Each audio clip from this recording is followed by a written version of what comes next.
Good afternoon, everybody. Uneducated Economist here. So there's a lot of talk in the news today about how the dollar is going to lose its world reserve currency status and how the BRICS nations are going to be setting up a system in which that they are going to be doing transactions on a global scale outside of the United States dollar, maybe possibly setting up their own currency. Now, when we think about this, we have to think about what's going on with Greshams Law. Now, I've done a lot on Greshams Law just recently, and I think it would be good to review Gresham's Law just one more time because there's an extension to Gresham's Law that not a lot of people are probably aware of. So when we think about what Gresham's Law is when bad money chases out good. And now we can get this into a lot of complications, but really we don't need to take it that deep. It's pretty simple on how Gresham's Law works. If you can imagine that you go to buy something and you have a merchant, the person that you're buying this item from, and they're willing to accept paper dollars or they're willing to accept gold. You as the individual, the customer who is about ready to pay for this item, what one would you rather give up? Would you rather give up your gold or would you rather give up the paper dollars? Right, the paper currency. Most people would probably just naturally want to give up the paper knowing that they can hold on to something real like gold, right? So this is Gresham's Law where bad money would chase out good, gold being the good currency and paper currency being the bad currency. And if the merchant's willing to accept either one of them, then most likely the person who has gold would keep the gold, hoard it, and then get rid of their paper currency then being the currency that chases out the good. Right? Being the bad currency chasing out good. Now, this is Gresham's Law in a nutshell, and it really doesn't need to go much more complicated than that. That's really how Gresham's Law is functions, and it's pretty simple. Now, when we think about how the dollar ended up becoming the world reserve currency, it was because it traded essentially 1-to-1 with the dollar. It traded a little over $20 for 1 ounce of gold. And this was a fixed rate so that you could know that if you had dollars in your hand, you essentially had gold in your hand. And it wasn't that it was anybody's idea that it was going to be any different from that. So long as they can continue to cash their dollars in for gold, they had the confidence that dollars were gold. Right? So dollars ended up providing the world with the liquidity that they really needed. Gold is a limited amount, and there's only so many transactions that's going to be able to be done if you are limited to the amount of gold that is available out there. But dollars are available in mass abundance. And so when the world is demanding liquidity, the dollar was stepping up to provide the world with that liquidity in order to do the transactions. But it's when people figured out, it was like, whoa, there's way too many dollars in the system comparatively to how much gold is out there. And if we all start cashing in our dollars, there's no way that we're all going to get the gold. All of a sudden, people realized that the paper currency was bad currency and the gold is going to get hoarded. And that's exactly what was going to take place until Nixon severed the gold standard. So it was Gresham's Law that was really kicking into place right there. That was bad money driving out the good money. Gold was going to go away. It was going to get hoarded, and there was no way that we were going to be able to stop that from happening if we didn't sever the gold standard in the early 70s. Now, good, bad, or ugly, that's essentially what ended up happening right there. And now the dollar was losing its value. It was becoming worthless. And we saw that actually occurring when the Carter administration had to issue out treasuries that were due in Swiss francs and German marks. They were called Carter bonds. And this was their attempt to try and add some confidence back to the dollar, saying, hey, if you don't trust us to pay back in our own currency, maybe we'll pay back in another currency. We'll try and do anything we can to get people to buy these bonds. Now, eventually, Volcker took interest rates up to, 15% or whatever it was. He shot them up incredibly high in the early 80s, and this is what essentially restored the confidence back into the dollar and then gave the dollar that world reserve currency status without the gold, is because there was really nothing else out there that could do what the dollar was doing. And by shooting it up to 15%, it got the confidence of the people out there around the world to say, okay, let's invest back into the dollar or get back into the dollar, and we can use this again for our liquidity purposes as far as doing transactions go. But it really was very close to losing its value or becoming completely worthless if it hadn't been for the actions of Volcker and the Federal Reserve to try and establish some sort of confidence back within the dollar again.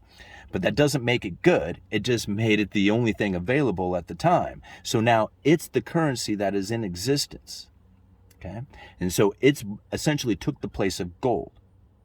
And now when we think about what can happen with this currency, the US dollar, comparatively to other currencies that are out there. Let's take Zimbabwe, for example, because Zimbabwe has just recently gone through some major inflationary scenarios. And when we think about what happens when a currency goes completely worthless, what kicks into gear? Right. So now when we think about it, Zimbabwe, there was a time when the Zimbabwe dollar traded essentially 1-to-1 with the US dollar. I mean, it was really close, right?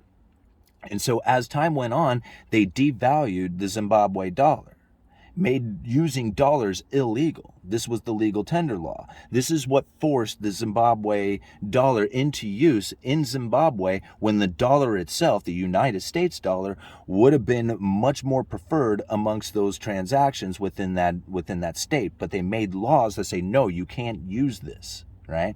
You have to use the Zimbabwe dollars. Well, eventually the devaluing those Zimbabwe dollars made it impossible for them to do transactions with, and the forcing of US dollars essentially came in because they really had no other choice. They had to pick a currency that was going to make their transactions available to them, providing some sort of liquidity. And since the dollar was the most valued currency amongst the entire world, it's the one that ends up stepping in and taking place.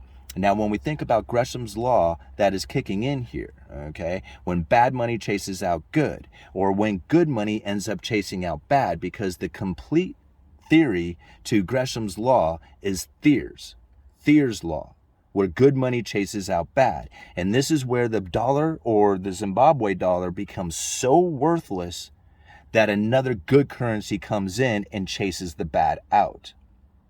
All right. This is Thiers law, very different from Gresham's law. So when the bad currency that originally chased the good out, so when the dollar chased the gold out, the dollar becomes the good currency.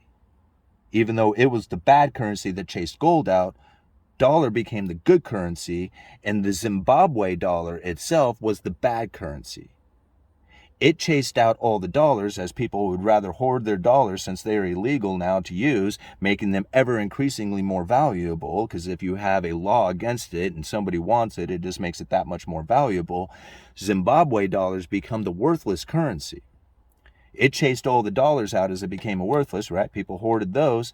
The Zimbabwe dollar eventually grows to the point that it just gets, devalues. I shouldn't say grows, devalues to the point that it becomes completely worthless, and then another currency has to step in to take its place. That's Thiers' law. Gresham's law, bad money chases out good. Thiers' law is when that bad money becomes completely worthless and good money comes in to chase out bad. So that's something that we can expect to take place again if we think about what's going to go on with the BRICS nations and the US dollar. So the US dollar is considered the bad currency amongst people as it drove gold out, but now it's the good currency. And bad currency has to step in and chase the good currency out. But how does that look? Well, when the dollar chased the gold out, it was trading 1-to-1, right? It was, or not 1-to-1, but essentially 1-to-1. It was a fixed rate. So now when we think about another currency coming in to try and take over as the world reserve currency, it would too have to trade with the dollar, because it would trade with the dollar and then eventually become the bad currency, driving the dollar out of circulation and bringing the bad currency in. You see how this operation has to go down? Once the bad currency becomes so worthless, right, that it becomes impossible to do transactions with it again, that's when the good currency comes in. So if the dollar was to become worthless, then we could see another currency come in. Or we have to see something compete 1-to-1 with the dollar, and then eventually get to the point where everybody was confident in it. It begins to lose value, driving the dollar out of circulation and it itself becoming the dominant currency in use. That's Gresham's law. It's weird to wrap your head around this stuff. This is one of the reasons why when people say that the BRICS nations is going to introduce a gold currency or something, it doesn't work like that. Gresham's law prevents that from happening. If you want to bring in a gold currency, you have to have the dominant currency that is taking place right now, the the one that everybody is using, it has to become so worthless that nobody is willing to use it anymore. Then that gold currency can come in. But to introduce a gold currency would mean that it would automatically get hoarded, because that would be the good currency. Gold currency would be a good currency, and it can't be introduced in competition. It has to replace the worthless currency. But if you have a currency that is already in use and one wants to come in and compete with it, then it has to trade 1-to-1. Everybody grow confident in it, then begin to devalue, which would then drive out the good currency, leaving just the bad currency in circulation. All right, I hope I got that all clear. Uneducated economist, you guys let me know.